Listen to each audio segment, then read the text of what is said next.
Production funding for Behind the Headlines is made possible in part by the WKNO Production Fund, the WKNO Endowment Fund, and by viewers like you.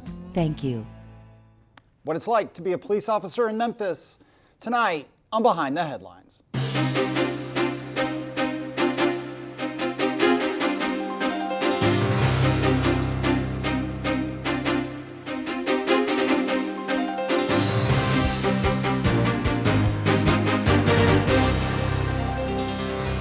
I'm Eric Barnes with the Daily Memphian. Thanks for joining us. I am joined tonight by MPD police officer and one of the heads of the police union, John Covington. Thanks for being here. Well, thank you for having me. Appreciate it. Along with Bill Dries, reporter with the Daily Memphian. We'll talk about a lot today, and appreciate you coming on. It's always good. We've done so many shows in the last year and a half on crime as this spike in crime nationally and both locally has taken place. So it'd be great to hear from someone who has been on the street. Right now you're in this union position, so not really out on patrol. We talked a little bit earlier, That's but right. Obviously a police officer for 10 years now and been around and talking to all the police and so on. And we'll talk about restoration of benefits and the kind of impact that is having on you all and the goal the city has of hiring and so on. I am curious though, with a big picture kind of thing of what it's like to be, as I said at the top, what it's like to be a police officer right now. And you wrote a column for us recently and addressed some of this. I mean, we're in the midst of a national and local spike in violent crime. Since over the last 8 years and the change in benefits, some 500 police officers have left Memphis Police Department. In the last few years with George Floyd and with other incidents of bad behavior by police officers, sure, a major spotlight has been put on police. And we've written about incidents, in the Daily Memphian as well. And I don't know that anyone says it's an easy job though, against that backdrop, right? So I'm curious what you experience and what you've experienced as your time as a police officer, and then your colleagues. I mean, are they demoralized? Are they angry? Are they just running out the clock? Or are they still driven to do the good work that police officers try to do? Well, I'll put it this way. There's not enough of us, and we all know the spike in crime. So it's a stressful job, a tough job. There's a lot of overtime right now. Because regardless of the numbers, we're going to go out there and protect the citizens of Memphis. And so, as I say, there's a lot of stress and pressure, and you talked about the shortages adds to that. There was a social upheaval and turmoil, and many go into the wanting to be a police officer when they're growing up because they're that person that's kind of held up on a pedestal. And that took a real hit, that image, and that certainly played a part in officers not feeling valued. And that has an impact. And we also, we're seeing in the 90s, as you recall, under Clinton, there was a big move to hire officers. A lot of those officers are heading towards retirement. So we're getting younger. We're dealing with millennials, kind of a different breed, so to speak, and learning how to speak to them. So, but as you saw recently, we had some tragic, frightening events. And what you saw and with the guy driving around shooting people, and then of course that tragic kidnapping, is how well the police department did in those situations, which is a testament to our training and how committed we are. But it is a tough time for officers. So many things to come back to. One simple thing though, that is a weird place for me to go, and then I'll go to Bill, but you mentioned the overtime. And I remember years ago we had Bill Gibbons, former DA, now head of the Crime Commission, on the show with Josh Spickler, head of Just City, now working with a criminal justice reformer who came out of the Public Defender's Office, and now working with Steve Mulroy, and we'll talk about Steve Mulroy and the new DA and expectations there. But one thing they do not agree on a lot, right? Bill Gibbons and Josh Spickler, people can go back to the tape. They do not. One thing that they really came together on was that issue of overtime. That if you have police officers working so much overtime, away from their families, stressed out, and it's already a stressful job, that it really can create a lot of problems. And so, although obviously maybe police officers like that extra overtime paycheck, is there just overwhelming desire among the rank and file police officers to get more cops in and to reduce the amount of time they're having to work?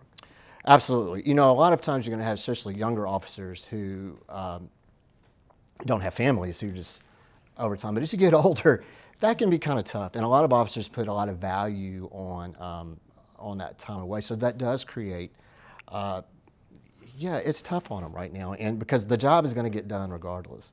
And they're going to be out there. And so we have So you talk to any officer, they want new officers to come in to fill the ranks so we can have a little bit more balance right now. So Bring in Bill.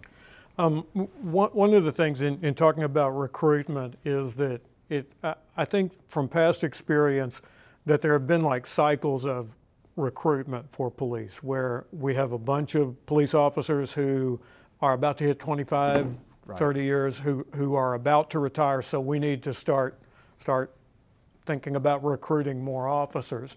I'm wondering if now, though, you have more police officers who have an outlook that I might not do this for 25 years. I might do this for 5 years and go to law school while I'm doing it, or I might do this for 5 years and be looking for a position with federal law enforcement.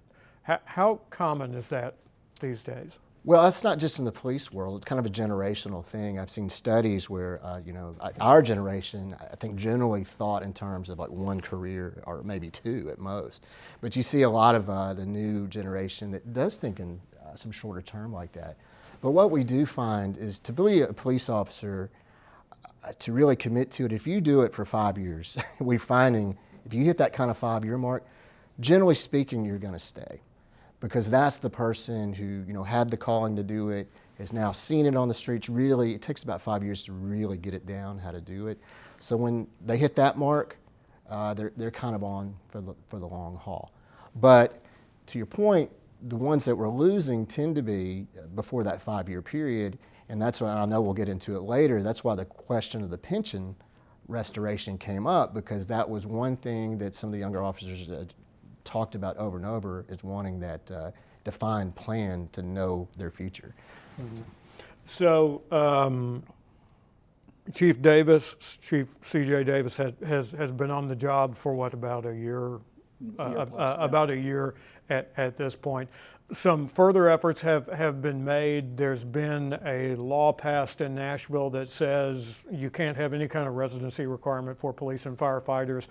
The net effect of that, and as well as the pay raises, the bonuses, the incentives, and now the restoration of the pension and the next city budget, is there a net gain there for the police force in Memphis now with all of that in place? Right, I think that's definitely where we're headed. We have a huge class coming out. It's over 80, maybe even in the 90s.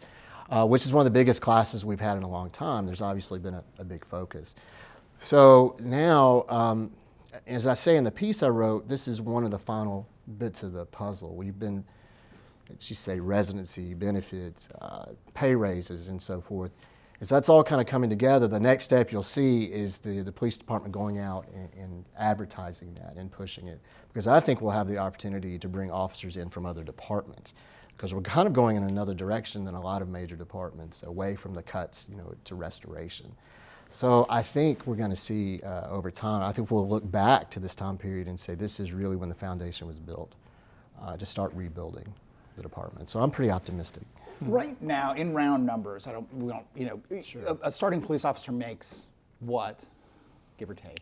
Well, it's in the high 50s, 58,000 or so. And there's big signing bonuses right now that's for new correct. recruits in the 10 to 15,000 range, I think. That's correct. Right? Okay. And then let's go and get wonky for a second about the benefits that have been that police officers when the benefits were cut in 2014 in the Wharton administration. Right. What they have now and what is being restored, if you can walk through that. I can. Well, what was cut at the time was one was the retiree benefits pre-65.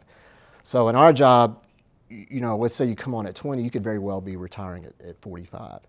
And, it takes a toll on you physically doing this kind of work, and you see the kind of heart attack rates and everything are much higher for police as a profession. So that was a big deal. That was restored because it also sent the message to that person who hits that 5-year, say, hey, when I get out of here, I'm going to have health insurance instead of spending $1,400 a month on it. So that was big. They moved, when the council made that decision, they went 7.5 years back and took away the defined pension benefit, and it turned into a hybrid with a 401A plan, which I've never been able to have anybody explain to me how it really works. I hear people say, oh, it's a great plan. I say, well, how does it work? And when you get ready to retire, they're like, I don't know. And you can't tell the number. So that was restored. And now going forward, all those people since July 1st, 2016 are going to be able to opt into that, and new hires as well. And we also got 10% raise over the next 2 years. And we also got these bonuses, which are pensionable, which have a positive impact on your retirement, obviously. So there's been a lot going on. And so some of these new officers come on, and we kind of joke about it at the union. It's like, we're going to get spoiled, thinking that these just good things happen, but it's been a lot of hard work to make this happen.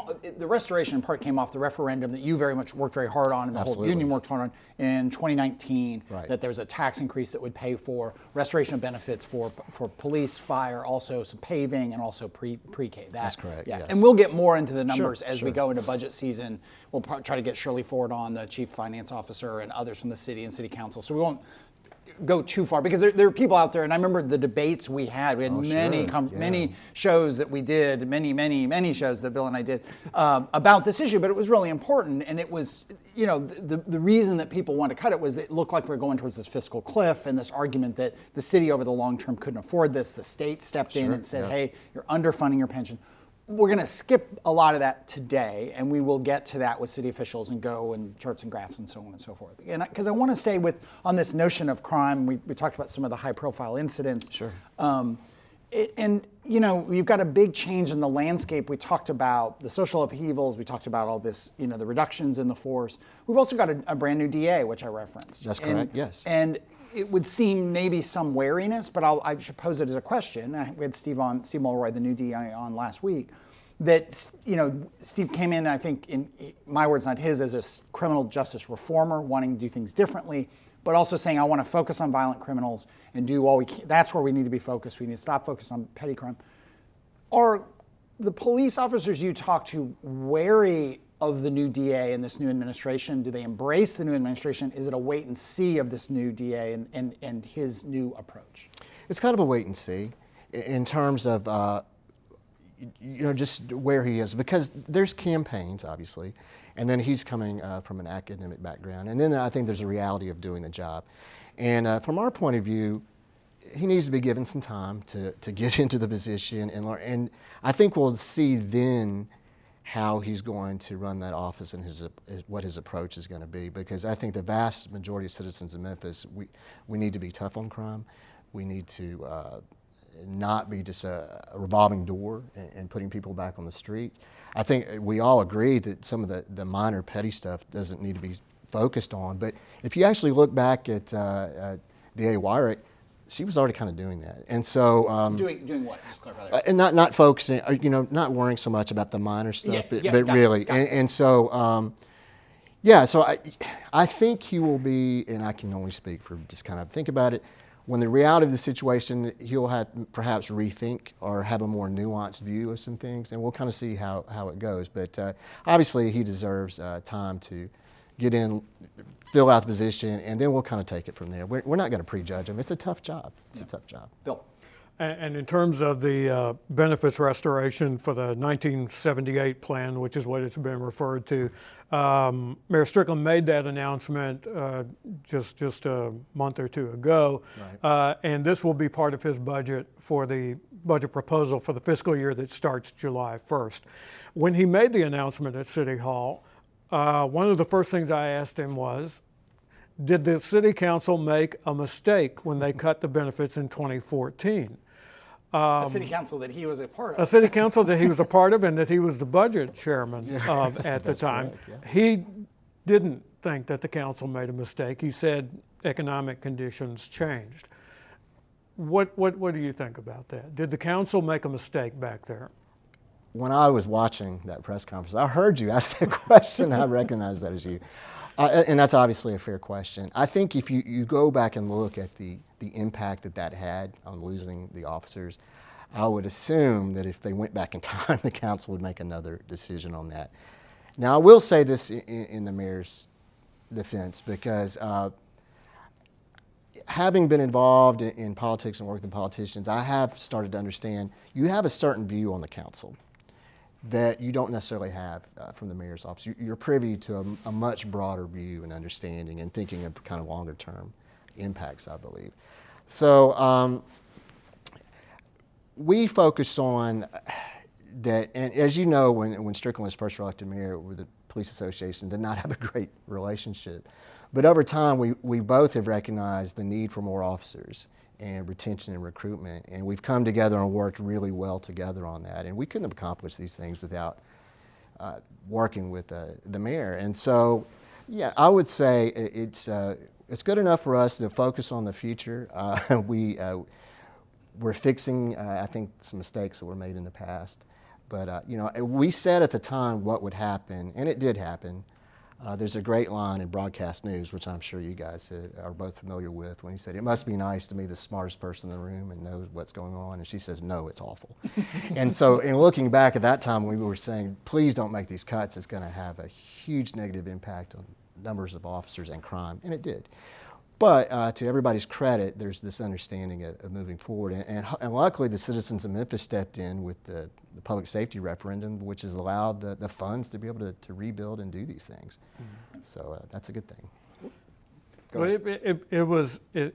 I think for people who don't realize this, most referendums that get on the ballot are put on the ballot by the city council to have what the police and fire unions did, go out and do a petition drive and get the number of signatures, which is a pretty daunting task, to put this half-cent sales tax hike on the ballot.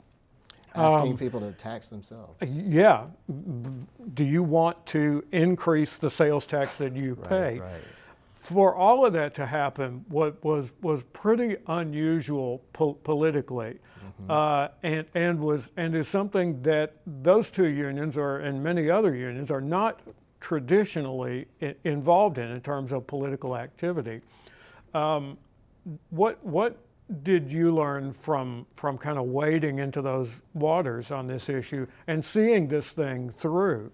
I learned sometimes it's better to not know a whole lot about something before you try it, because you don't realize how difficult. We kind of wandered into it. We had a meeting with the mayor and other city leaders about restoration of benefits because we thought it was that important. And we took literally this call. It's like, well, find me $30 million and I'll do it. So we started looking, and we looked at some of the other municipalities who had passed this sales tax increase in Germantown, Millington, to fund their schools nominally. And we said, oh, well, there it is. There's our solution. And then we went to the council and asked them to put it on the ballot, and they refused to do so. You know, there was an election coming up. I guess the word tax was scary.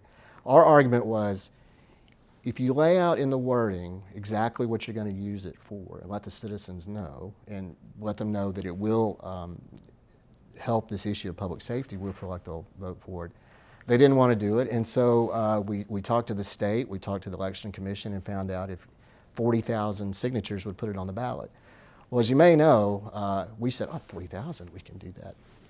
It took about a year. We had to get over 120,000 just to make sure, because we'd have great people from Bartlett or wherever sign it, and we're like, oh, that doesn't count. You don't live in the city. Thank you for your support.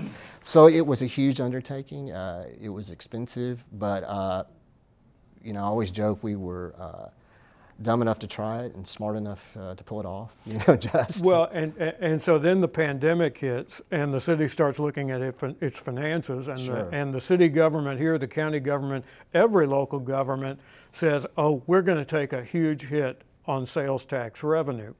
The opposite turns out to be true, and those sales tax revenue projections are, in effect, what's going to pay for the full restoration. That's correct. And for the first time in the history of the city, pre-K for every Memphis child that wants it, and a huge infusion into paving, a lot of equipment and so forth.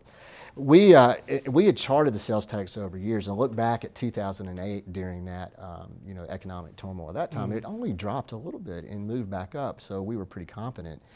And then the pandemic hit. Now that there's internet sales are taxed, I don't know if, like me, I was on Amazon all the time. A habit I'm trying to break now that the pandemic is nominally over.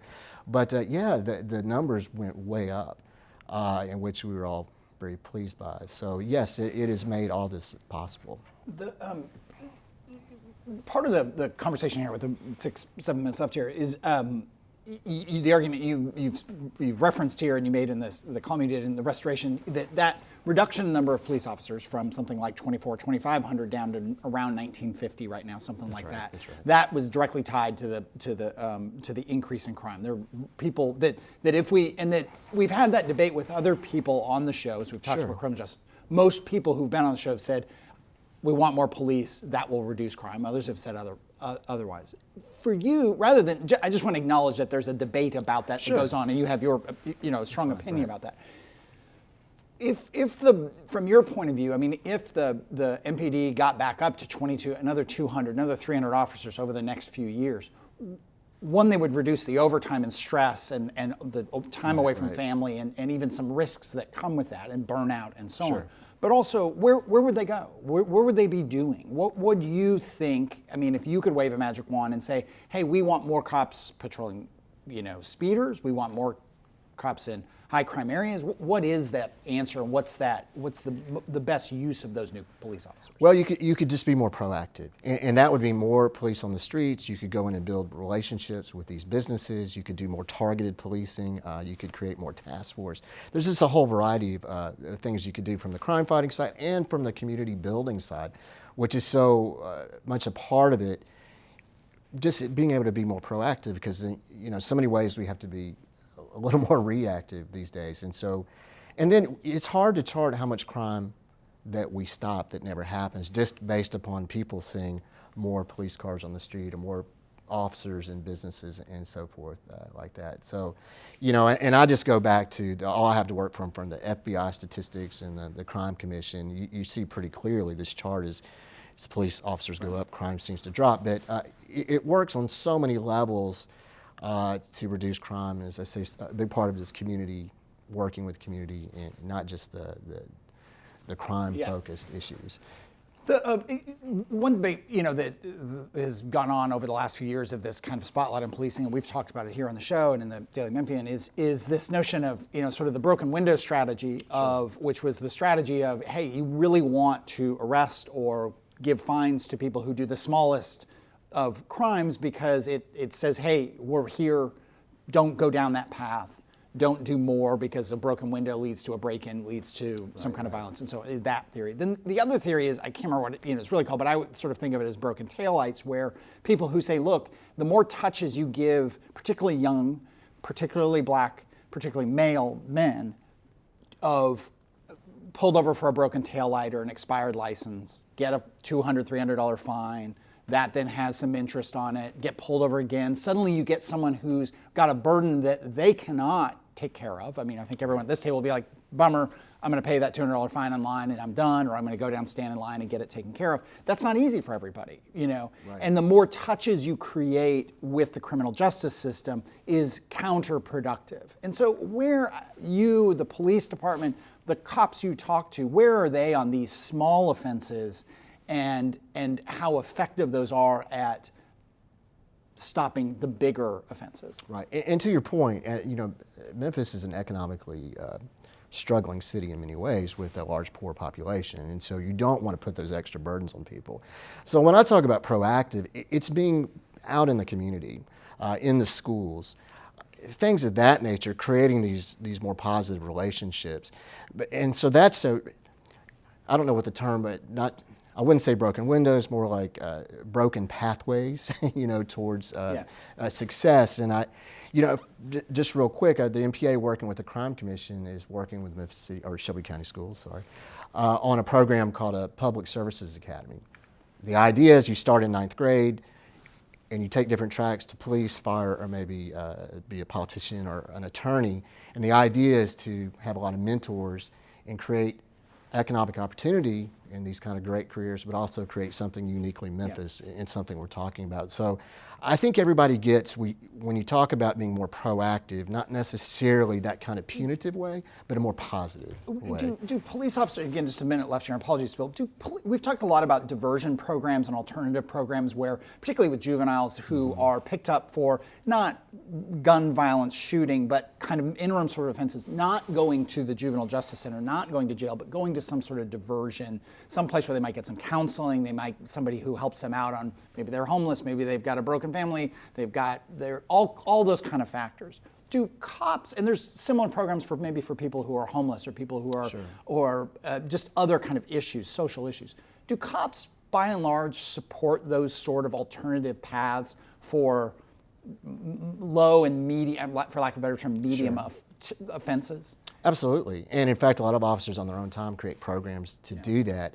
The problem is that you do have this percentage of even those young juveniles who are extremely violent and have done some really atrocious things. And with those, as tragic as it is, we're on the other side of that, and we have to connect to the community. So yeah, I think we don't want to see any lives thrown away. It's such a precious commodity of our young people in this city. So yeah, I think generally the most violent, yes, but anybody would support a kind of redemption and resurrection of somebody's opportunities. So yeah. All right. We're out of time. Thank you, John Covington. Thanks very much for being here. Bill, thank you very much. And thank you for joining us. We've done past shows on criminal justice, all the different points of view. You can get those at WKNO.org, or they're also available as podcasts wherever you get your podcasts. Thanks very much, and we'll see you next week.